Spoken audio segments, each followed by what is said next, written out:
నమస్కారం అండి. నాకు బేసిక్గా దేవుడు అనే నమ్మకం ఉంది. బట్ ఎక్కువగా నేను గుళ్ళకి వాటికి వెళ్ళను. ప్రతి సంవత్సరం వెళ్ళేది ఒకే ఒక గుడి, అది తిరుమల దేవస్థానం. వెంకటేశ్వర స్వామి ఒకసారి మొక్కుకొని వస్తుంటాను అన్నమాట.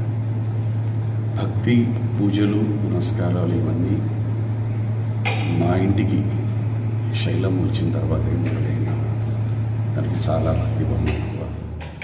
దాని విషయాలు చెప్తూ ఉంటుందన్నమాట.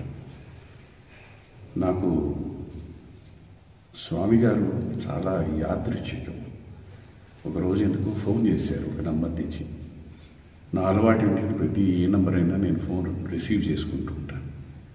అలాగా కాల్ తీసుకుంటే వారు పరిచయం చేసుకున్నారు, సంగతి సమాచారం అని చెప్పారు. అది మా మొదటి పరిచయం. అక్కడి నుంచి అప్పుడప్పుడు వారు ఫోన్లో మాట్లాడడం జరుగుతూ ఉండేది. నేను స్పందిస్తూ మాట్లాడుతూ ఉండేవాడిని. సో ఒకానొక సందర్భంలో చెప్పారు, ఒకసారి ఈ గుడికి రండి, ఇక్కడికి ఒకసారి వచ్చి పూజ చేయండి అని చెప్పేసి. సో ఎప్పుడైనా పూజలు అనేసరికి తనతో చెప్పాను ఇలాగా. తను కూడా స్వామి గారిని కలవడం జరిగింది. సరే, యాక్చువల్గా ముగ్గురు రావాల్సింది, నేను, తను, మా అబ్బాయి. బట్ ఇప్పుడు నవరాత్రుల వల్ల తను ప్రతిరోజు అమ్మవారికి పూజ చేస్తూ ఉంటారు ఇంట్లోని. అబ్బాయి బిజీగా ఉన్నాడు. సరే, నేను పని కట్టుకుని ఇటు పక్క వచ్చాను.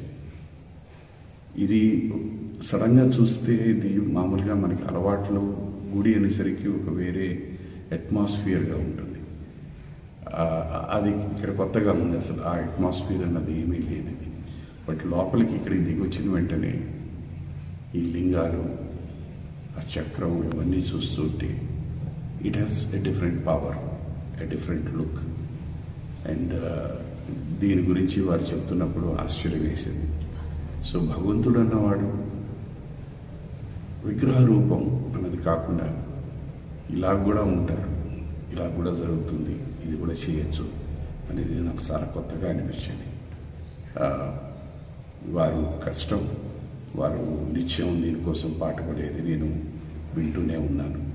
డెఫినెట్లీ ఆ స్వామి అనుగ్రహంతో అన్నీ సక్రమంగా జరుగుతాయని నేను మనస్ఫూర్తిగా ఆశిస్తున్నాను.